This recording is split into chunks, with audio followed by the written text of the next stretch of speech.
यह कहानी एक प्राचीन जहाज जिसका नाम इंद्रधनुष था, जो समुद्र की विशाल लहरों में डूब गया। यह एक ऐसा जहाज था जिसे अब तक के सबसे रहस्यमयी और खतरनाक समुद्री यात्राओं के लिए जाना जाता था। उसकी आखिरी यात्रा ने इसे एक किंवदंती बना दिया और उसके बाद यह जहाज कभी वापस नहीं आया। परंतु वह नष्ट नहीं हुआ, वह समुद्र के गहरे अंधेरे में जीवित रहा। अब वह एक भटकती आत्मा बन चुका था जो हमेशा समुद्र के बीचों बीच दिखाई देता था। साल 1867 की बात है जब इंद्रधनुष को अपनी आखिरी यात्रा के लिए तैयार किया गया। यह एक विशाल और सुंदर जहाज था जिसे बड़े बड़े व्यापारिक अभियानों और अन्वेषण यात्राओं के लिए इस्तेमाल किया जाता था। जहाज के मालिक कैप्टन रॉबर्ट्स एक अनुभवी नाविक थे जिन्होंने अपनी जिंदगी समुद्र में बिताई थी। वह हर तूफान, हर लहर, हर समुद्री राक्षस का सामना कर चुके थे। पर इस बार उनकी यात्रा किसी अनजान गंतव्य की ओर थी। यह यात्रा व्यापारिक नहीं बल्कि एक रहस्यमय खजाने की खोज के लिए थी। समुद्र के बीचों बीच एक अनजान द्वीप था जिसके बारे में कहा जाता था कि वहां पर सदियों पुराना खजाना छिपा हुआ है। यह द्वीप मानचित्रों पर नहीं था, लेकिन कुछ प्राचीन किताबों में इसका उल्लेख मिलता था।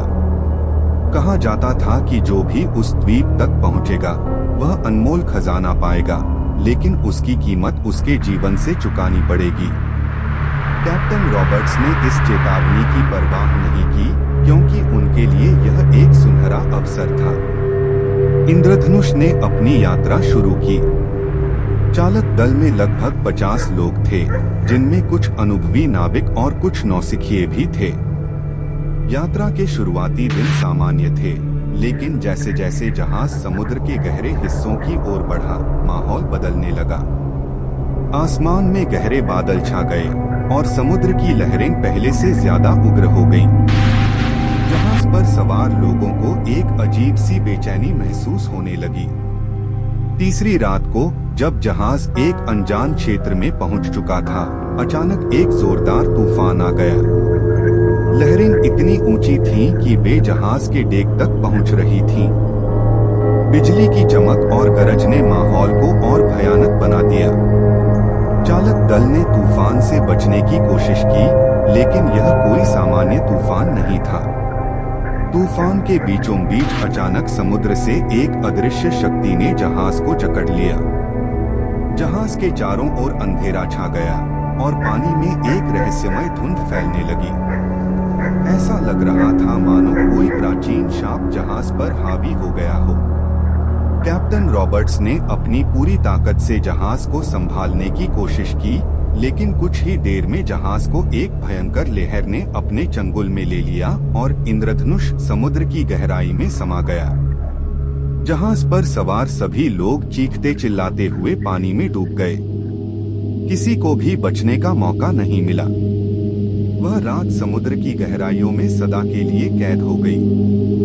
इंद्रधनुष के डूबने के कई सालों बाद उस क्षेत्र के मछुआरों और नाविकों ने बताया कि उन्होंने एक विशाल जहाज को समुद्र के बीचों बीच देखा है। यह जहाज बिल्कुल इंद्रधनुष जैसा दिखता था, परंतु इसमें कुछ भयानक और अस्वाभाविक था। जहाज बिना किसी दिशा के तैर रहा था और उसके चारों ओर एक अजीब सी धुंध फैली रहती थी। जो भी उस जहाज के करीब जाता वह अजीब घटनाओं का सामना करता। कुछ मछुआरों ने बताया कि उन्होंने जहाज से आती चीखें और कराहें सुनी।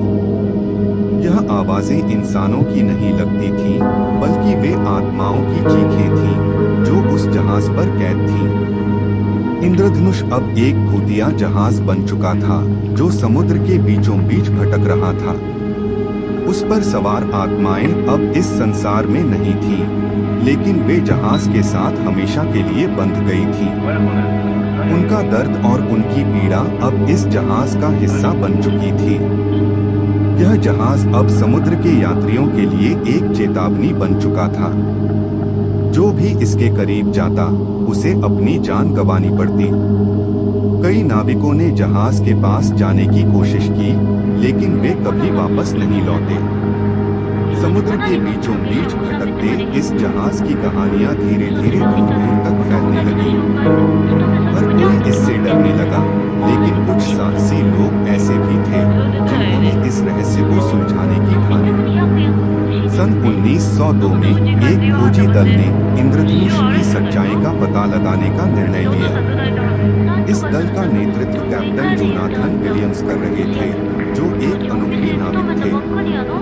उनके साथ कुछ वैज्ञानिक, नाविक और पत्रकार भी थे, जो इस जहाज की सच्चाई को जानने के लिए अपने प्राणों की बाजी लगाने को तैयार थे। दल ने अपनी यात्रा शुरू की और कई हफ्तों तक भटकने के बाद आखिरकार उन्हें इंद्रधनुष का जहाज दिखाई दिया। वह समुद्र के बीचों बीच स्थिर था और उसके चारों ओर घना अंधेरा और धुंध फैली हुई थी। कैप्टन विलियम्स ने अपने दल को तैयार किया और जहाज पर चढ़ने का आदेश दिया। जैसे ही वे जहाज के करीब पहुंचे, उन्हें जहाज से आधी करारें सुनाई दी। यह आवाजें बेहद भयानक थीं, मानो कोई दर्द से तड़प रहा हो।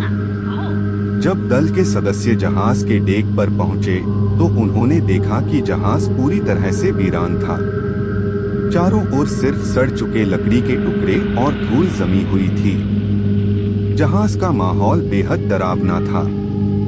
दल के सदस्य जब जहाज के अंदर गए, तो उन्हें एक एक करके भयानक दृश्य दिखाई दिए। दीवारों पर खून के धब्बे थे और कई जगहों पर हड्डियां बिखरी हुई थीं।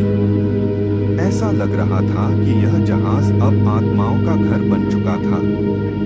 जैसे जैसे दल के सदस्य जहाज के और अंदर गए, माहौल और भयानक होता गया। अचानक एक जोरदार चीख की आवाज आई और एक सदस्य ने देखा कि जहाज के एक कोने में एक सफेद कपड़ों में लिपटी हुई महिला खड़ी थी। उसकी आंखें जल रही थीं और वह गुस्से से भरी हुई थी। वह महिला उस आत्मा की तरह लग रही थी जिसने जहाज और उसके यात्रियों को अपने चंगुल में ले लिया था। जैसे ही दल के सदस्य उसकी ओर बढ़े, वह हवा में घुलने लगी और एक अजीब सी हंसी के साथ गायब हो गई। इस घटना के बाद दल के सदस्य एक एक करके गायब होने लगे। कुछ सदस्य तो वहीं डर के मारे मर गए, जबकि बाकी सदस्य उस आत्मा के शिकार हो गए। इंद्रधनुष की आत्मा अब उस पर सवार सभी आत्माओं की शक्ति से और भी शक्तिशाली हो गई थी। वह आत्मा हर उस इंसान को अपनी ओर खींच लेती थी जो उसके जहाज के करीब जाता। उस आत्मा की प्यास कभी बुझने वाली नहीं थी। वह जहाज के साथ समुद्र के बीचों बीच भटकती रहती और अपनी अगली शिकार का इंतजार करती। कई सालों तक यह जहाज समुद्र के रहस्यों में छिपा रहा और उसकी कहानियां एक डरावनी दास्तान बन गईं। इंद्रधनुष की आत्मा अब कभी भी मुक्त नहीं हो सकती थी। वह आत्मा समुद्र के बीचों बीच हमेशा के लिए फंस चुकी थी।